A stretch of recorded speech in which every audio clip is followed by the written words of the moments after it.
안녕하세요. 애플쌤입니다. 오늘은 2단원 마지막 3국의 문화 발전과 대외 교류에 대해서 알아보도록 하겠습니다.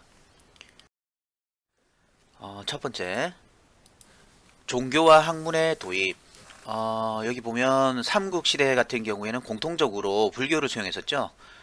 중앙집권 체제의 확립 시기에 누가 왕실이 적극적으로 수용을 했다라는 겁니다. 왜냐하면 왕실이 그 대중들을 통합하고 다스리기 위해서 공통적인 그 사상이 필요했어요. 그래서 종교로서의 불교를 이용한 거죠. 그래서 불교의 기능이 정신통합, 왕실의 권위 지원, 그리고 호국 불교의 성격을 띈다고 했는데 나라를 지키는 성격이 좀 강하다는 거죠. 우리나라의 불교 같은 경우에. 자, 그래서 왕실 입장에서는 이 불교를 도입해서 자, 여기에 부처님이 대단하다, 부처님을 믿어라 라고 얘기하고 그 밑에, 부처님 밑에 왕을 살짝이 끼워 넣는 거죠. 그러면 자, 너희가 알고 있는 그 부처님만큼 왕도 대단한 사람이다 라고 이제 포지션을 잡아주시는 거예요. 네. 불교를 삼국이 공통적으로 수용을 했고 왕실이 적극 수용했다. 두 번째, 도교의 전례. 도교라고 하면 신선 사상에 노장 사상이 결합된 거다. 노자와 장자 사상이죠. 무위자연설 배우셨을 거예요. 신선 사상에 노장 사상이 결합해서 만들어진 거고 귀족 사회에서 유행을 했다라는 겁니다. 불교는 누가 도입했죠? 왕실입니다. 왕권을 강하기 위해서 불교를 도입했고 귀족들 사이에서 유행했던 건 도교입니다. 도교. 지금 보시면 산수무니 벽돌, 그 다음에 현무도, 백제, 금동, 대향로 이렇게 있는데 여기가 이제 산수무늬 벽돌입니다. 산수, 나무와 이제 산의 모양이죠. 자, 그 다음에 여기는 현무도, 현무도라고 하면 그 좌청룡 우백호 북주작 남현무인가요? 방향은 정확하게 모르겠는데 사신도죠, 사신도. 네 개의 신이 있는데 네 방향을 지키는 신이 있는데 거기에서 이제 현무를 말합니다. 현무. 자, 그 다음에 백제, 금동, 대향로 돼 있습니다. 향로, 말 그대로 향 피우는 거예요. 자, 그런데 요 유물들은 도교의 문화입니다. 도교와 관계되는 겁니다. 그래서 시험 출제가 잘 돼요. 그 도교와 관계 없는 걸 골라라 이래가지고 불교 유물이랑 같이 이제 섞어가지고 시험 문제를 내는 거죠.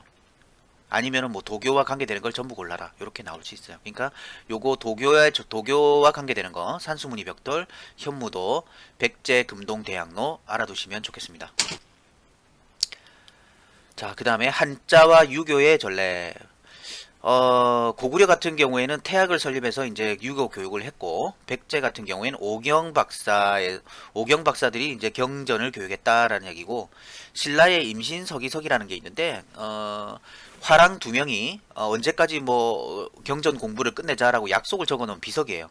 그러니까 공통적으로 삼국시대에 한자 공부를 했고 유교 공부를 했구나, 공자님 말씀을 공부를 했구나 이렇게 생각을 해주시면 되겠습니다. 자, 두 번째, 과학과 기술 발달 부분이에요. 천문학 하면 딱 떠오르는 게 하나 있으실 텐데 뭐가 있나요? 첨성대죠, 첨성대. 삼국시대에 천문학과 관계되는 거, 첨성대, 별자리 관측하는 거. 네. 그 다음에 하늘이라고 하면 왕을 상징하는 게 되니까, 천문학을 연구한다는 것 자체가 왕의 권위를 높이는 부분이 된다라는 겁니다. 첨성대 그림 나와 있어요. 자, 그 다음에 금속 기술의 발달. 백제 칠지도와 금동 대학로, 신라 금관과 각종 장신구라고 이제 돼 있습니다. 금속 기술들이죠. 백제 칠지도 이거 근초고왕 때 일본에게 하사한 거, 외에게 하사했던 가지가 7개입니다. 하나, 둘, 셋, 넷, 다섯, 여섯, 이거 7개잖아요. 그죠? 칠지도. 자, 일본에 하사한 칼, 백제 금동 대학로, 신라 금관. 금관은 신라에서만 사용을 했었습니다. 백제랑 고구려는 금관을 사용하지 않았어요.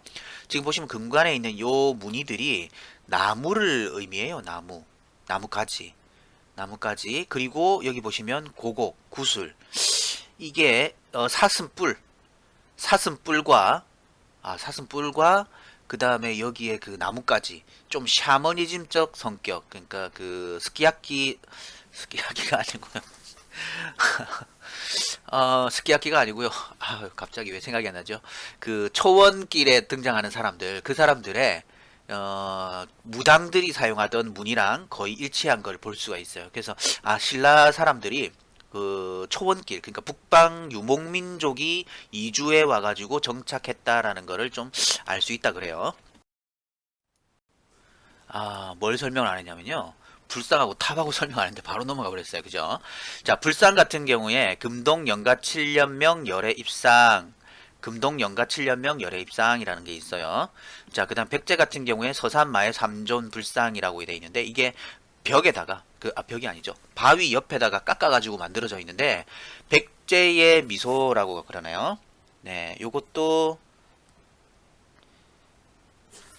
백제도 이게 시험 문제가 좀 출제가 좀 잘 돼요. 백제 부분이 어제 출제가 잘 돼요. 자, 그 다음 신라에는 배동석제 열애 삼존 입상이라는 게 있습니다.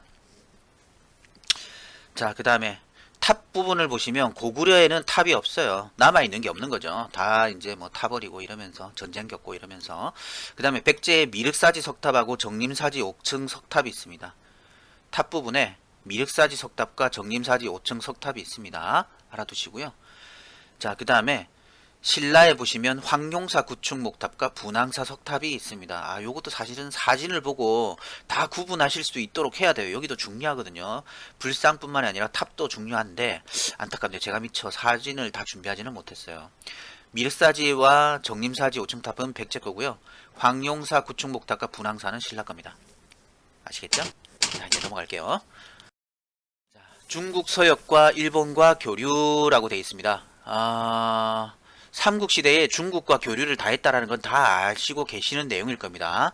지도가 있으면 좋은데, 고구려 같은 경우에 중국의 북조와 가깝고, 백제 같은 경우에 중국의 동진과 가깝습니다. 그죠? 남조와 가깝습니다. 그래서 일반적으로 고구려는 북조와 교류를 하고 있고, 백제는 남조와 교류를 하게 됩니다. 신라 같은 경우에는 고구려를 통해서 중국 문화를 받아들이게 되죠. 호우면 그릇 기억나시나요? 그 뇌물 마리깐 때 그 광개토 대왕의 그 이름이 적힌 그릇이 발견됐다. 즉 신라가 고구려의 영향권에 있었다라고 했지 않습니까? 그죠? 보풍왕 때 불교가 받아들여질 때도 고구려를 통해서 받아들이게 돼요. 그래서 신라는 고구려를 통해서 중국 문화를 수용했다라는 거 알아두시고요. 물론 여기에 서역과 교류라고 돼 있는데요. 서역은 아라비아, 그러니까 지금으로 따지면 이란, 이라크 쪽, 그 사우디아라비아 쪽, 네, 그때 당시에는 대식국이라고 불렀을 겁니다. 이 사람들이 밥을 엄청 많이 먹거든요. 이 사람들 문화에 손님을 접대하면 먹고 토하고 먹고 토하고 그걸 여러 번 해줘야 그게 예의랍니다. 많이 먹어주는 게 예의랍니다. 그래서 대식국이라고 불렸었죠. 여기 서역. 네. 그러니까 그 서역 지역에 고구려 사신이 건너가 있는 그림이 나온 게 있고요. 그 다음에 신라 같은 경우에는 그 아라비아에서 전래된 유리 그릇, 알록달록한 유리 그릇, 요런 것들이 신라에서 발견되기도 해요. 그러니까 서역과도 교역을 했었다라는 얘기가 되고요. 자, 그 다음에 일본과의 교류. 중국과의 교류에서는 중국에서부터 문화가 도입이 되고, 그 다음에 일본과의 교류라고 하면 일본에게 문화가 전파가 되는 내용입니다. 고구려 같은 경우에는 제지술, 담징이죠, 담징. 미술의 호류사 금당벽화 그랬던 사람 담징입니다. 담징. 자, 그 다음에 백제 같은 경우에는 아직기와 왕인. 그래서 한자와 유학을 정리했다라고 되어 있습니다. 아직기와 왕인. 신라는 배 만드는 기술을 전달했고요. 가야 같은 경우에는 철기가 되게 유명했지 않습니까? 그죠? 그래서 철기와 토기, 스에키 토기, 일본 스에키 토기에 영향을 줬다라고 하는 겁니다. 아시겠죠? 자, 스에키 토기 요것도 좀 잘 나와요. 사진 있죠? 네, 가야 토기하고 일본의 스에키 토기하고 보시면 유사성이 나옵니다. 그래서 가야의 토기가 일본에도 전파되었구나. 자, 고구려의 제지술, 호류사 금당벽화, 백제의 한자와 유화, 그 다음에 신라가 배 만드는 기술, 또는 그걸 뭐라고 하나요? 그거 저수지, 네네네, 그거 만드는 기술, 농사 기술. 그 다음에 가야의 철기와 토기가 전파되었다, 전파해줬다, 일본에게. 네, 요렇게 생각하시면 되겠습니다. 지금까지 수고 많으셨습니다. 감사합니다.